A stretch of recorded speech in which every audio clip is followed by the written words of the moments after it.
الحمد لله رب العالمين والصلاة والسلام على سيدنا وسيد الأنبياء والمرسلين وعلى آله وصحبه أجمعين. أما بعد فأعوذ بالله من الشيطان الرجيم. بسم الله الرحمن الرحيم. واتل عليهم نبأ إبراهيم إذ قال لأبيه وقومه ما تعبدون قالوا نعبد أصناما ونظل لها عاكفين إلى قوله تبارك وتعالى ولا تخزني يوم يبعثون يوم لا ينفع مال ولا بنون إلا من أتى الله بقلب سليم. صدق الله مولانا العظيم. إن الله وملائكته يصلون على النبي يا أيها الذين آمنوا صلوا عليه وسلموا تسليما.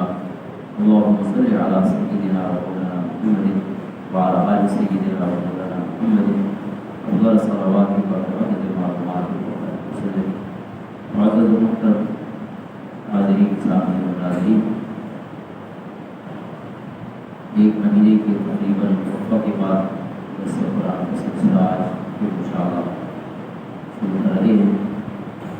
قصص القرآن کے سلسلے میں سیدنا حضرت ابراہیم علیہ السلام کا ذکر خیر قرآن کریم میں حضرت موسیٰ علیہ السلام کے بعد سب سے زیادہ فرمایا گیا ہے.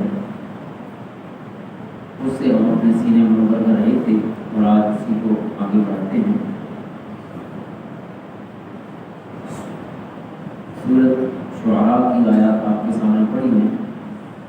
حضرت ابراہیم علیہ السلام کا جو مکالمہ ہے اپنے دور کے کفار کے ساتھ، اسے قرآن کریم میں کئی مقامات پر بڑھایا گیا ہے، جن میں سے ایک مقام یہ ہے اور اس کے علاوہ سورۃ مریم میں بھی اس کو دہرایا گیا اور پھر سورۃ انبیاء میں بھی دہرایا گیا، کئی اور جگہ مختصر تفصیل کے ساتھ.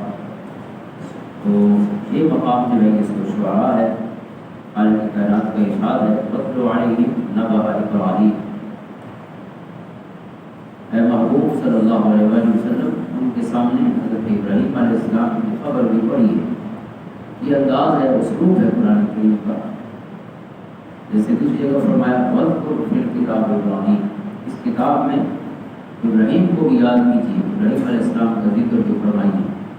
یہاں فرمایا ان کے سامنے حضرت ابراہیم علیہ السلام کی خبر نبأ ابراہیم، ان کی خبریں پہنچائیے اور ان کی خبر پڑھ کر سنائیے. وہ کیا خبر ہے؟ اذ قال لأبیہ وقومہ ما تعبدون، جب انہوں نے اپنے عرفی باپ یعنی چچا سے اور اپنی قوم سے پوچھا ما تعبدون کہ تم کس کی عبادت کرتے ہو؟ قالوا نعبد اصناما، انہوں نے کہا کہ ہم بتوں کی عبادت کرتے ہیں. صنم بت کو کہتے ہیں، ہم بتوں کی عبادت کرتے ہیں. فنظل لها عاکفین، سو ہم انہیں کے لیے جم کر بیٹھے رہتے ہیں. یعنی ان کے ساتھ ان کا تعلق ہے ایک استقامت والا، انہوں نے ان بتوں کے ساتھ جوڑ کے رکھا ہوا ہے. قال ایسمعونکم اذ تدعون، حضرت ابراہیم علیہ السلام نے پوچھا کہ کیا وہ تمہاری فریاد سنتے ہیں یا تم انہیں پکارتے ہو؟ غیر جس کی کوئی عبادت کرتا ہے، جس کو خدا سمجھتا ہے، تو خدا کا معبود کا اس کے حال سے واقف ہونا ضروری ہے اور حال سے واقفیت کے لیے اس کا بات سننا ضروری ہے. کہ جب آپ انہیں پکارتے ہیں تو کیا تمہاری بات سنتے ہیں؟ او ینفعونکم او یضرون، کیا وہ تمہیں نفع اور نقصان بھی پہنچاتے ہیں؟ کیونکہ کہیں پوچھ رہے ہو تم نے جو انہیں خدا بنایا ہوا ہے اپنے ہاتھوں کے بنائے ہوئے بتوں کو، تو کیا وہ تمہاری پکار سنتے ہیں یا تمہیں نفع اور نقصان دیتے ہیں؟ قالوا بل وجدنا آباءنا كذلك يفعلون، انہوں نے کہا نہیں بلکہ ہم نے اپنے باپ دادا کو اسی طرح کرتے ہوئے پایا. یعنی کوئی دلیل نہیں ہے کہ ہم بتوں کی پوجا کیوں کرتے ہیں، صرف بس باپ دادا کو ایک روایت ہے جو چل رہی ہے. لہٰذا یہ قرآن کریم کا یہاں بٹوین دا لائنز یہ کوشچن بھی ہے اور اس سوالات کے اندر بھی وہ اصل جو دلانا مقصود ہے حضرت ابراہیم علیہ السلام کا. انسان کو سوچ سمجھ کر کام کرنا چاہیے. اللہ نے اس کو عقل و فہم دیا ہے. قرآن میں بار بار تفکر اور تذکر کی دعوت دیتا ہے. سوچنا چاہیے، فکر کرنی چاہیے، نصیحت حاصل کرنی چاہیے عقل والوں کو. اب ان سے پوچھا گیا کہ آپ ظاہر کسی کو معبود بنا کے جب اسے پکارتے ہیں اور پھر پکارنے کی آواز بھی سنتے ہیں کہ نہیں؟ پہلی چیز یہ ہے آواز کو سن بھی لیں تو کیا یہ نفع یا نقصان بھی پہنچا سکتے ہیں، وہ بھی کوئی اختیار میں ہے؟ تو ان تینوں سوالوں کا ان کے پاس کوئی جواب نہیں، نہ سننے کا کوئی جواب ہے، نہ نفع کا کوئی جواب ہے، نہ نقصان کا کوئی جواب ہے، صرف یہ جواب ہے کہ ہمارے باپ دادا ایسا کرتے تھے، ہم بھی ویسے کرتے۔ اور افرأیتم ما کنتم تعبدون، ابراہیم علیہ السلام نے کہا اچھا یہ بتاؤ کہ تم جن کی عبادت کرتے رہے تھے، انتم وآباؤکم الاقدمون، اور تم اور تمہارے پہلے باپ دادا، فإنہم عدو لی الا رب العالمین، بے شک وہ سب میرے دشمن ہیں، کہ میں ان کو اپنا دوست اپنا مولا نہیں سمجھتا جن کو تم اپنا معبود سمجھتے ہو، الا رب العالمین، سوائے رب العالمین کے اور کوئی خدا نہیں ہے اور کوئی عبادت کے لائق نہیں ہے، صرف میں اس کے سامنے جھکتا ہوں اور وہی ہستی اس قابل ہے اس کے سامنے جب انہیں عبادت خام کی جائے، جو سنتا بھی ہے پھر جو نافع بھی ہے، مقار بھی ہے، نفع کا بھی مالک ہے، نقصان کا بھی مالک ہے۔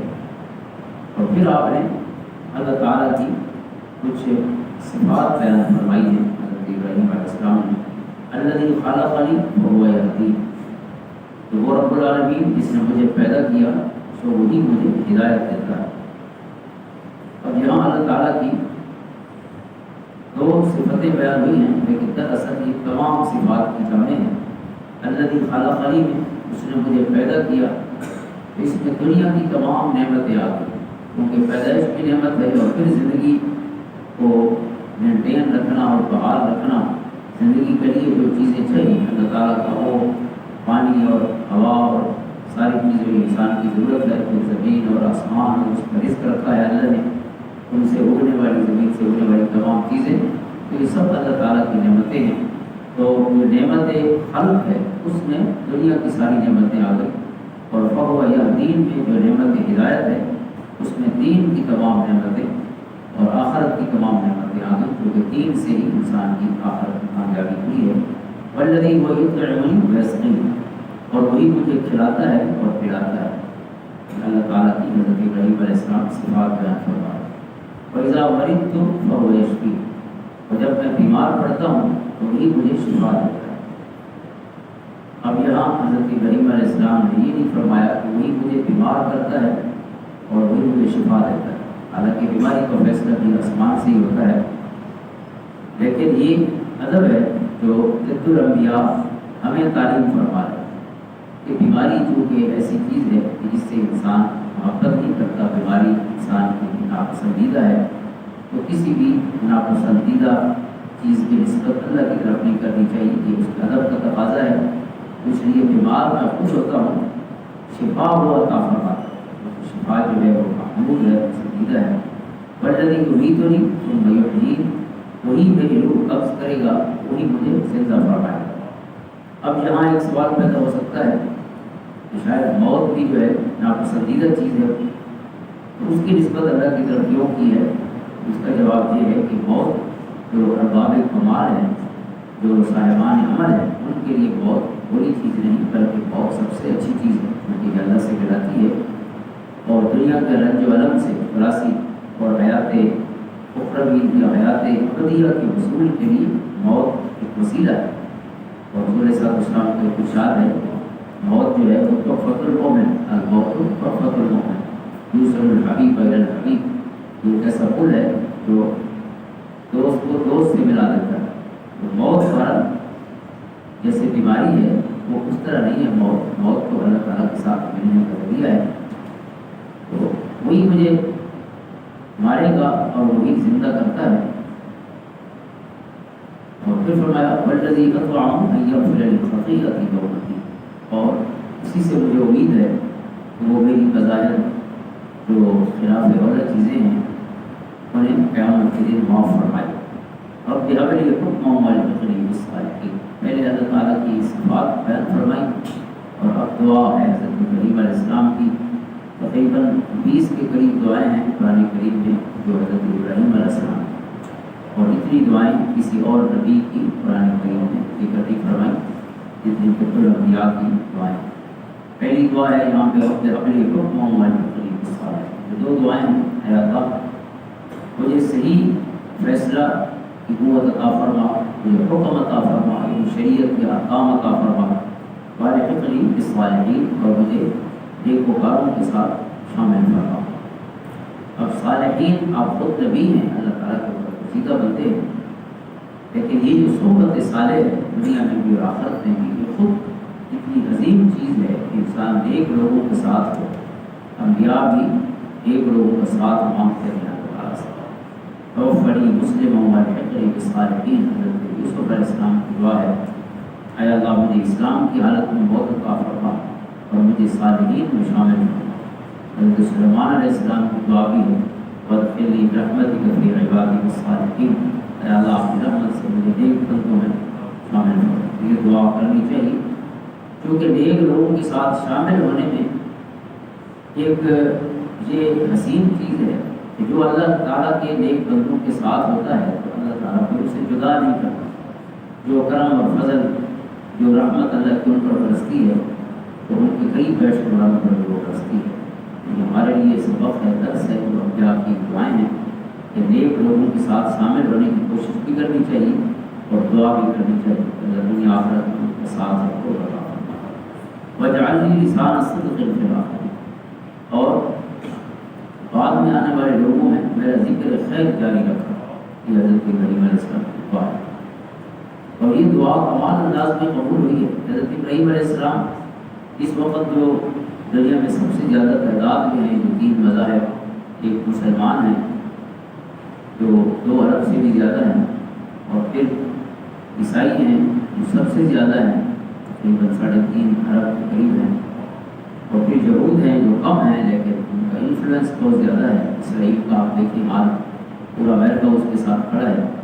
تو یہ جو 3 مذاہب ہیں، آسمانی مذاہب ہیں، تو یہ تینوں جو ہیں حضرت ابراہیم علیہ السلام کی تعظیم کرتے ہیں اور انہیں ان پر ایمان لاتے ہیں بطور نبی کے بھی اور رسول کے بھی، اور ان کے لیے اپنے دل میں محبت رکھتے ہیں۔ تو یہ جو تعظیم اور محبت ہے، یہ اسی دعا کی قبولیت ہے کہ آپ فرما رہے ہیں کہ اللہ میرا اچھائی کے ساتھ اور نیکی کے ساتھ ذکر جو ہے بعد والے لوگوں میں باقی رکھنا اور جاری رکھنا۔ وجعلنی لسان صدق فی الآخرین، لہذا یہ خواہش کرنا کہ ہمارا اچھائی کا ذکر بعد میں باقی رہے، یہ بھی ایک محمود چیز ہے، اللہ کے نبی نے مانگا ہے، کیونکہ نیکی کے ساتھ جب ذکر کیا جاتا ہے تو کئی احادیث ہیں جس میں حضور صلی اللہ علیہ وسلم نے فرمایا من اثنیتم علیہ خیرا وجبت لہ الجنہ، تو تم جس کی تعریف کرو مرنے کے بعد، حضور نے فرمایا اللہ اس پر جنت لازم کر دے۔ مسلم شریف کی حدیث ہے۔ یعنی بندوں کی تعریف کرنا جو ہے وہ گویا جسے کہتے ہیں آواز خلق نہ خدا، بندوں کا تعریف کرنا اللہ کتنا محبوب ہے، یہ اچھا کہتے ہیں تو میں بھی اچھوں میں شامل ہوتا ہوں، عام بندوں کے لیے۔ اس لیے یہ دعا بھی حضرت ابراہیم علیہ السلام قبول ہوئی، وجعلنی من ورثۃ جنت النعیم، اور مجھے نعمت والی جنت کے وارثوں میں سے بنا دے۔ واغفر لأبی انہ کان من الضالین، اور میرے عرفی باپ یعنی میرے چچا آزر کی مغفرت فرما، بے شک وہ گمراہوں میں سے تھا۔ اور یہ جو دعا ہے حضرت ابراہیم علیہ السلام کے عرفی باپ سے، اس پر اختلاف ہے علماء کا، کیونکہ قرآن نے انہیں اب کہا ہے، تو اب کا لفظ جو ہے باپ اور چچا دونوں پر قرآن کریم نے بولا ہے۔ جیسے سورۃ بقرہ میں ہے تو ہاں حضرت اسماعیل علیہ السلام کو حضرت یعقوب کے آبا میں شمار کیا گیا ہے، جبکہ وہ آپ کے اب نہیں ہیں، یعنی باپ نہیں ہے بلکہ آپ کے چچا ہیں۔ یہ جو آیت کریمہ ہے سورۃ بقرہ میں پہلے پارے کے آخری رکوع ہے۔ حضرت ابراہیم علیہ السلام نے پوچھا ہم کنتم شہداء اذ حضر یعقوب الموت اذ قال لبنیہ ما تعبدون من بعدی، جب وہ اس وقت حاضر تھے کہ یعقوب کو موت آئی، حضرت یعقوب علیہ السلام کو انہوں نے اپنے بیٹوں سے کہا اذ قال لبنیہ ما تعبدون من بعدی، حضرت یعقوب علیہ السلام اپنے بیٹوں سے کہہ رہے ہیں کہ تم میرے بعد کس کی عبادت کرو؟ انہوں نے کہا نعبد الہک و الہ آبائک، ہم آپ کی رب کی عبادت کریں گے اور آپ کے آبا کے رب کی عبادت کریں گے۔ آبا میں پھر ابراہیم و اسماعیل و اسحاق الہ واحد، جو ابراہیم آپ کے آبا ابراہیم اسماعیل اور اسحاق کا خدا ہے، اور جو وحدہ لا شریک الہ واحد ونحن لہ مسلمین، اور مسلمون اور ہم سب اسی کے فرمانبردار ہیں۔ اب اس میں حضرت یعقوب کے آبا کے لفظ میں ابراہیم اسماعیل اور اسحاق ہے۔ ابراہیم تو دادا ہو گئے حضرت یعقوب علیہ السلام کے، اسحاق جو ہے ان کے باپ ہو گئے، اور اسماعیل علیہ السلام جو ہے وہ ان کے چچا ہے، تو چچا کو بھی اب کہا گیا ہے، اور بھی کے مقام پہ ایسا ہے۔ تو اس طرح لفظ اب جو ہے وہ چچا اور باپ دونوں کے لیے بولا گیا ہے۔ تو یہاں پہ حضرت ابراہیم علیہ السلام نے یہ دعا فرمائی کہ اللہ میرے باپ کی مغفرت فرما، بے شک وہ گمراہوں میں سے تھا۔ اب اس کا مطلب ہے کہ اس وقت آزر جو ہے وہ وفات پا چکے تھے، حضرت ابراہیم جن کے لیے دعا فرما رہے، جس اب کے لیے، جس چچا کے لیے یا وفی باپ کے لیے، تو وہ دنیا سے چلے گئے تھے، چونکہ انہو کان من الضالین، ماضی کی بات ہے کہ وہ گمراہوں میں سے تھا۔ جبکہ حضرت ابراہیم علیہ السلام کی بہت بعد کی دعا ہے، یہ شروع کی باتیں ہیں، کیونکہ اس میں آپ ابھی اپنے گھر میں تھے، جیسے آگے آپ کی سماعت فرمائیں گے انشاءاللہ۔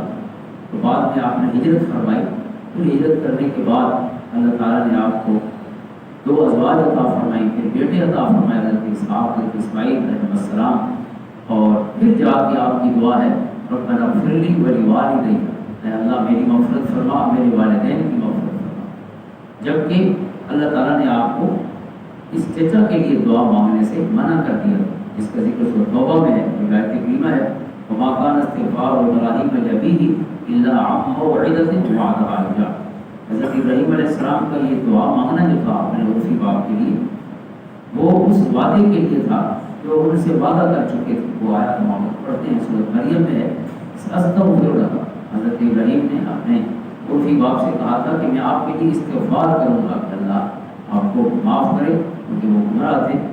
تو قرآن کریم میں بعد میں فرمایا کہ وہ اس وقت تک دعا مانگتے رہے جب تک انہیں علم نہیں تھا کہ کافر کے لیے دعا نہیں کرنی، مشرک کے لیے دعا نہیں کرنی، اور دعا کیوں کرتے رہے؟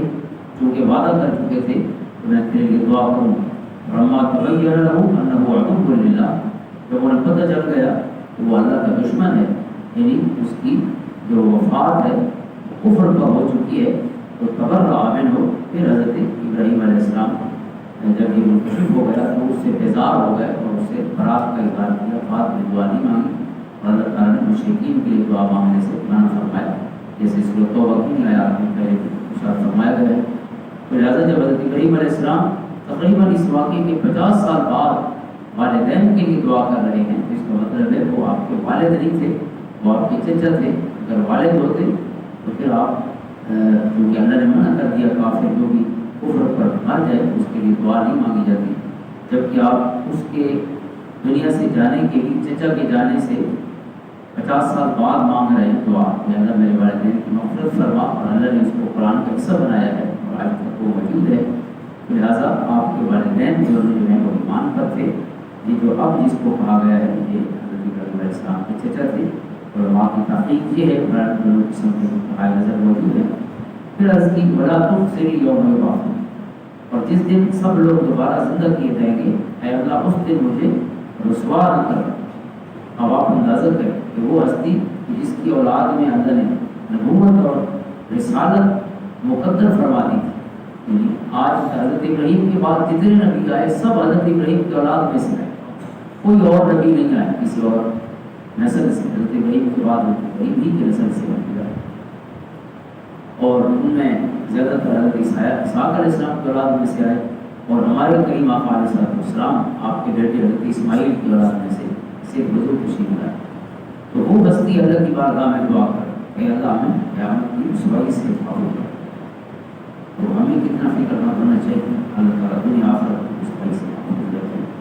ولا تخزنی یوم یبعثون، جس دن لوگ دوبارہ زندہ کیے جائیں گے، اے اللہ اس دن مجھے شرمندہ نہ کر، رسوا نہ کر۔ یوم لا ینفع مال ولا بنون، جس دن نہ مال نفع دے گا اور نہ اولاد نفع دے گا، اس دن صرف انسان کے اعمال جو ہیں اس کو نفع دے گی۔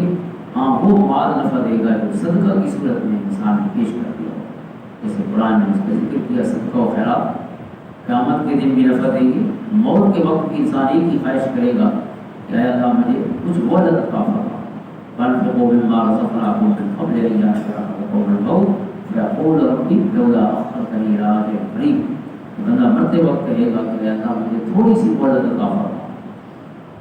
تو اب آپ کیا کر لیں گے تھوڑی سی مہلت میں، تھوڑے سے وقت میں، جو آپ 50-60 سال میں نہیں کر سکے، تو وہ عرض کرے گا فاصدق، میں صدقہ کر لوں۔ کیونکہ صدقہ جو ہے اللہ کے غصے کو ٹھنڈا کر دیتا ہے، اللہ کا غضب جو ہے وہ ٹھنڈا ہو جاتا ہے۔ جب یہ صدقہ کر دوں گا تو میرا رب مجھ سے مہربان ہو کے ملاقات فرمائے گا اور مجھے اپنی رحمت کو تو آکم میں نے سوال کی یہ صدقہ جو ہے موت کے وقت انسان اس کی خواہش کرے گا تو وہ مال تو نفع دے گا جو اللہ کی بارگاہ میں پیش کیا گیا ہے حالت ایمان میں۔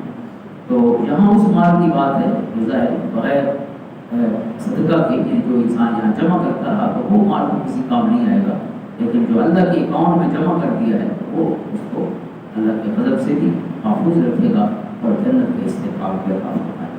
اسی طرح اللہ بنون اولاد کوئی نفع نہیں دے گی، لیکن مسلم شریف کی حدیث ہے اور والد صالح یدعو لہ، حضور اللہ تین چیزیں جو ہے وہ کرنے کے بعد بھی نفع دیتی ہیں، ایک صدقہ جاریہ ہے، ایک علم ہے جس کے مرنے کے بعد لوگ اس سے نفع اٹھاتے رہیں تو وہ بعد میں اس سے نجات کی صورت کر سکتا ہے۔ تیسری چیز جو ہے وہ اولاد کے ساتھ ہماری نیک اولاد ہے جو دعا مانگتی ہے اس کا نفع والدین کو پہنچتا ہے۔ اس لیے یہاں جس مال اور جس اولاد کی بات ہے وہ ہے کہ جو ایمان یا عمل صالح کی یا صدقہ جاریہ کی حیثیت نہیں رکھتے، تو عام مال جو اپنے لیے ہم جمع کرتے رہے وہ کسی کام نہیں آئے، لیکن جو اللہ کی بارگاہ میں پیش کیا ہے وہ کام آئے گا۔ اسی طرح نیک بچے عام اولاد کوئی فائدہ نہیں دے گی، یہاں تو دے سکتی ہے کوئی لوگ کام کر سکتے ہیں، اللہ کی بارگاہ میں ان کا عمل فائدہ دے گا، نیک اولاد کی دعائیں الا من اللہ بقلب سلیم۔ تو اس دن کسی کو فرمایا مال اور اولاد نفع نہیں دے گی سوائے اس شخص کے جو اللہ کے حضور قلب سلیم لے کر حاضر ہو، تو قلب سلیم والوں کو اس دن بھی مال بھی نفع دے گا اور اولاد بھی نفع دے گی اس انداز میں۔ تو یہی ذکر ہے کہ سورۃ مریم میں، لیکن وہاں آپ کی جو گفتگو ہے وہ اپنے عرفی باب سے زیادہ ہے۔ وقت فی کتاب ابراہیم انہ صدیق نبیہ، اور آپ اس کتاب میں ابراہیم علیہ السلام کا ذکر کیجئے، بے شک وہ بہت سچے نبی تھے، انہ کان صدیق نبیہ۔ اذ قال لأبیہ یا ابت لم تعبد ما لا يسمع ولا يبصر ولا یغنی عنک شیئا، جب انہوں نے اپنے عرفی باب سے کہا، یعنی چچا سے کہا یا ابت اے میرے ابا لم تعبد ما لا يسمع ولا يبصر، کیا اس کی عبادت کیوں کرتے ہیں کہ جو نہ سنتا ہے اور نہ دیکھتا ہے اور نہ آپ کے کسی کام آ سکتا ہے، ولا یغنی عنک شیئا۔ یہ ساری صفات اللہ کی ہیں کہ جو اندھیروں میں بھی وہ دل کی بات بھی سنتا بھی ہے اور جو ہر جگہ مشاہدہ بھی فرماتا ہے اور جو چاہے جو کر بھی سکتا ہے، یہ اللہ ما یشاء۔ تو آپ اس کی کیوں عبادت کرتے ہیں؟ یعنی آپ کا یہ مکالمہ ہے۔ یا ابت، پھر کہا اے ابا انی قد جاءنی من العلم ما لم یأتک فاتبعنی اهدک صراطا سویا، کہ میرے پاس ایسا علم آیا ہے کہ جو آپ کے پاس نہیں آیا، تو آپ میری پیروی کیجیے، اهدک صراطا سویا، میں آپ کو سیدھا راستہ دکھاؤں گا۔ یا ابت لا تعبد الشیطان، اے میرے ابا شیطان کی پیروی۔ آپ دیکھیں کہ حضرت ابراہیم علیہ السلام کی جو گفتگو ہے اس میں پھر بھی ادب، چاہے وہ کافر ہے اور مشرک ہے، آپ کا چچا، کیا اس نے کہا ہے کہ اس نے آپ کی پرورش بھی کی یا آپ کی بہت حد تک انہوں نے مدد بھی کی بچپن میں، اس وجہ سے آپ نے ابا پکارتے رہے، تو لیکن بات ادب سے ہو رہی، لا تعبد الشیطان، شیطان کی پیروی نہ کریں، ان الشیطان کان للرحمن عصیا، بے شک شیطان رحمان کا نافرمان ہے۔ یا ابت انی اخاف ان یمسک عذاب من الرحمن، اے میرے ابا مجھے خطرہ ہے کہ آپ کو رحمان کی طرف سے عذاب پہنچے، کہ اگر اسی راستے پہ آپ قائم رہے بت پرستی والے تھے تو آپ عذاب کے مستحق ہوں گے، فتکون للشیطان ولیجا، بس آپ شیطان کے ساتھی ہو جائیں۔ شیطان کا ساتھی نہیں بننا چاہیے، رحمان کا ساتھی بننا چاہیے۔ قرآن کریم نے فرمایا وَمَن يَتَّخِذِ الشَّيْطَانَ وَلِيًّا مِن دُونِ اللَّهِ فَقَدْ خَسِرَ خُسْرَانًا مُبِينًا۔ سورۃ نساء میں ہے کہ جو اللہ کو چھوڑ کر شیطان کو اپنا ولی اور دوست بنائے گا وہ کھلے ہوئے نقصان میں ہوگا، کھلا ہوا نقصان اٹھائے گا۔ اور پھر فرمایا قال اراغب انت عن آلهتی یا ابراہیم، قرآن کریم کے ارشاد ہے، ان کے باپ نے کہا، یعنی عرفی باپ نے، کہ کیا تو میرے خداؤں سے اعراض کرنے والا ہے؟ پہلے حضرت ابراہیم علیہ السلام کی گفتگو ہے، پھر اب جواب ہے ابا کا کہ وہ کہتے ہیں کہ اے ابراہیم کیا آپ میرے خداؤں سے رخ موڑنے والے ہیں؟ لئن لم تنتہی لأرجمنک واہجرنی ملیہ، اگر آپ باز نہ آئے ان باتوں سے تو میں آپ کو پتھر ماروں گا۔ وہ اس کا انداز اپنا ہے، لیکن حضرت ابراہیم علیہ السلام کا انداز پھر بھی وہ ادب والا ہے، اور جو ایک نبی کو موضوع ہے اللہ تعالیٰ نے آپ کے منہ مبارک میں وہی الفاظ دیے، وہی انداز اور بھیجا۔ لیکن اب وہ اپنا چچا جو ہے غصہ میں کہتا ہے اگر آپ اس قسم کی نصیحتوں سے باز نہ آئے تو میں آپ کو سنسار کروں گا، واہجرنی ملیہ، اور تو ہمیشہ کے لیے مجھے چھوڑ دیں۔ یعنی اب ہو گیا آپ کو دور جانے کا کہا۔ تو حضرت ابراہیم علیہ السلام کہتے ہیں سلام علیکم، قال سلام علیکم، ابراہیم علیہ السلام نے کہا تم پر سلام۔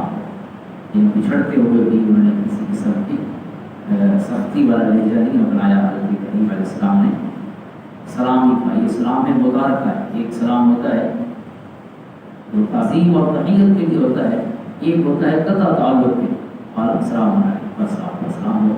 جیسے قرآن کریم نے عباد الرحمن کی صفت بیان کی کہ اذا خاطبهم الجاہلون قالوا سلاما، کہ جب جاہل لوگ ان سے مخاطب ہوں تو وہ انہیں سلام کر کے اپنے اٹھا لیتے ہیں، ان کے ساتھ منہ ماری نہیں کرتے۔ ان کے جاہل کا مطلب یہ ہے کہ جو بات سمجھنا نہیں چاہتا، جو بات سمجھنے کی صلاحیت رکھتا ہے وہ جاہل رہتا نہیں، چاہے وہ عالم بن جاتا ہے، علم حاصل کرتا ہے اور پھر عمل کرتا ہے۔ لیکن جس نے ذہن اور قلب کے سارے دروازے اور کھڑکیاں بند کر رکھی ہوں تو وہی جاہل ہے۔ اس جاہل سے پھر جیسے دیوار پہ کوئی سر مارنے کے برابر ہے، ان کو بات سمجھانے کی کوشش کرتا ہے۔ ایمان والوں کا یہ طریق ہے تو وہ اسے سلام کر کے پھر اپنی راہ لیتے ہیں۔ حضرت ابراہیم علیہ السلام جو تمام ایمان والوں کی اب ہے ملت ابیکم ابراہیم، تو وہ بھی ایک طریقہ اختیار فرمایا، قال السلام علیکم سأستغفر لك ربی انہ کان بی حفیظا۔ وہاں جو فرمایا کہ حضرت ابراہیم علیہ السلام جو ہے انہوں نے کیوں دعا فرمائی تھی اپنے باپ کے لیے، جیسے میں نے آیت کریمہ پڑھی ہے تو 11 پارے کی ہے سورۃ توبہ میں، کہ ان کی دعا کرنے کی وجہ یہ تھی کیونکہ ان کے جو عرفی باپ تھے یا چچا تھے ان سے وعدہ کر چکے تھے کہ میں تیرے لیے دعا کروں، اور وعدہ یہ ہے سأستغفر لك ربی، کہ ان قریب میں اپنے رب سے تیرے لیے استغفار کروں گا، انہ کان بی حفیظا، بے شک وہ مجھ پر بہت مہربان ہے، تو میرا رب مجھ پر بہت ہی قریب ہے، رحیم ہے، مہربان ہے۔ تو باپ سے کہا، یعنی عرفی باپ سے، کہ میں آپ سے بھی آپ کے لیے دعا کرتا رہوں۔ اب چونکہ اس نے گھر سے نکال دیا ہے، واہجرنی ملیہ، آپ مجھے چھوڑیں اور یہاں سے چلے جائیں، ورنہ میں اگر آپ کسی موضوع پہ بولتے رہے تو میں آپ کو پتھر ماروں گا، سخت سزا دوں گا۔ تو آپ نے سلام بھی کیا اور استغفار کا وعدہ بھی کیا۔ اللہ تعالیٰ نے یہاں سورۃ توبہ میں یہی فرمایا وما كان استغفار ابراہیم لأبیہ الا عن موعدۃ وعدہا، کہ ان کا استغفار اس وجہ سے تھا اپنے اس عرفی باپ کے لیے کیونکہ وہ وعدہ کر چکے تھے۔ جب انہیں پتہ چلا انہ عدو للہ، کہ وہ اللہ کا دشمن ہے، تبرأ منہ، تو اس سے بیزار ہو گئے۔ ان ابراہیم لأواه حلیم، بے شک ابراہیم علیہ السلام بہت نرم دل اور بہت بردبار تھے۔ اب یہاں بھی اس سے پہلی آیت ہے ما كان للنبی والذین آمنوا ان یستغفروا للمشرکین ولو كانوا اولی قربی من بعد ما تبین لهم انهم اصحاب الجحیم۔ یہ اس سے پچھلی آیت ہے، آیت نمبر 113 ہے سورۃ توبہ کی، کہ نبی صلی اللہ علیہ وسلم اور ایمان والوں کے لیے یہ جائز نہیں ہے کہ وہ مشرکین کے لیے استغفار کریں، خواہ وہ ان کے قرابت دار ہوں، چاہے رشتہ دار ہیں، والدین ہیں، لیکن اگر وہ شرک پر مرے ہیں تو ان کے لیے دعا نہیں کر سکتے مغفرت کی۔ ہاں اگر زندہ ہیں تو ان کی ہدایت کی دعا کرنی چاہیے۔ من بعد ما تبین لهم انهم اصحاب الجحیم، ان پر جب یہ ظاہر ہو چکا ہے کہ وہ دوزخی ہیں، یعنی جب کفر پر کوئی مر گیا ہو تو یہ ظاہر ہو گیا ہے کہ وہ اصحاب الجحیم میں سے ہے، تو جو زندہ ہے اس کے لیے ہدایت کی دعا مانگنی چاہیے، لیکن جو کفر اور شرک پر مر گیا ہے اس کے لیے دعا کی بھی اجازت نہیں ہے۔ تو پھر اللہ تعالیٰ نے یہاں وضاحت فرمائی کہ حضرت ابراہیم علیہ السلام اس وقت تک دعا مانگتے رہے جب تک ان پر یہ کلیئر نہیں ہو گیا کہ دعا نہیں کرنی، اور پھر چونکہ وعدہ کر چکے تھے اس لیے دعا کرتے رہے، ورنہ بعد میں انہوں نے بھی دعا کو چھوڑ دیا۔ تو جو دعا موجود ہے کہ اس میں ان کا وہ چچا مراد نہیں، ان کے حقیقی والدین مراد۔ اب یہاں پھر آخر کی آیات ہیں، حضرت ابراہیم علیہ السلام آپ گویا گھر سے جا رہے ہیں اور آپ کی جو ہجرت ہے پھر انشاءاللہ اگلے درس سے ہم اس تفسیر کی طرف جائیں گے، اگرچہ کچھ آیات اس پر اور بھی ہیں، سورۃ صافات میں بھی یہی تفسیر بیان ہوئی ہے، سورۃ انبیاء میں بھی انشاءاللہ وہ آیتیں بھی پڑھیں گے۔ تو یہاں پہ اب یہ حضرت ابراہیم علیہ السلام کی آخری بات ہے وَأَعْتَزِلُكُمْ وَمَا تَدْعُونَ مِن دُونِ اللَّهِ، کہ میں تم سب کو بھی چھوڑتا ہوں اور ان کو بھی جن کو اللہ کو چھوڑ کر تم پوچھتے ہو، جن کی عبادت کرتے ہو، وَأَدْعُو رَبِّي، اور میں اپنے رب کی عبادت کرتا ہوں، عَسَىٰ اللَّهُ أَن بِدُعَاءِ رَبِّي شَقِيًّا، اور امید ہے کہ میں اپنے رب کی عبادت کر کے محروم نہیں رہوں گا۔ اللہ کی عبادت کر کے ظاہر انسان اللہ کی رحمت کو مستحق ہوتا ہے۔ فلما اعتزلهم، اب اللہ تعالیٰ نے آگے فرمایا کہ جب انہوں نے گھر کو چھوڑ دیا تو جیسے انہیں کہا تھا کہ میں محروم نہیں ہوں گا تو وہ محروم نہیں ہوئے، یعنی کہ گھر چھوڑ دیا ہو تو ان پر کوئی مسائل پیدا ہو گئے ہوں کر کے۔ فلما اعتزلهم وما يعبدون من دون الله، جب انہوں نے ان کفار کو چھوڑ دیا اور ان کے معبودوں کو بھی چھوڑ دیا، وَهَبْنَا لَهُ إِسْحَاقَ وَيَعْقُوبَ، ہم نے انہیں حضرت اسحاق علیہ السلام کی صورت میں شہزادے اور بیٹے عطا فرمائے اور حضرت یعقوب کی صورت میں پوتے عطا فرمائے، وَكُلًّا جَعَلْنَا نَبِيًّا، اور ہم نے ہر ایک کو نبی بنایا، صرف بیٹے نہیں دیے بلکہ بیٹے بھی ایسے ہیلے عطا فرمائے کہ وہ بھی اللہ کے نبی ٹھہرے۔ وَوَهَبْنَا لَهُم مِّن رَّحْمَتِنَا وَجَعَلْنَا لَهُم لِّسَانَ صِدْقٍ عَلِيًّا، اور ہم نے ان کو اپنی رحمت عطا کی اور ہم نے دنیا میں ان کا ذکر جمیل بلند کیا، جیسے حضرت ابراہیم علیہ السلام کی دعا تھی کہ وَاجْعَلْنِي لِسَانَ صِدْقٍ فِي الْآخِرِينَ، کہ اللہ میرا نیکی کے ساتھ ذکر باقی رکھنا۔ تو یہاں اللہ فرما ہے کہ ہم نے ان کا ذکر تو باقی رکھا، ان کی اولاد جو نبی تھے ان کا بھی اللہ تعالیٰ نے ذکر جمیل بلند فرمایا اور اس کو باقی رکھا۔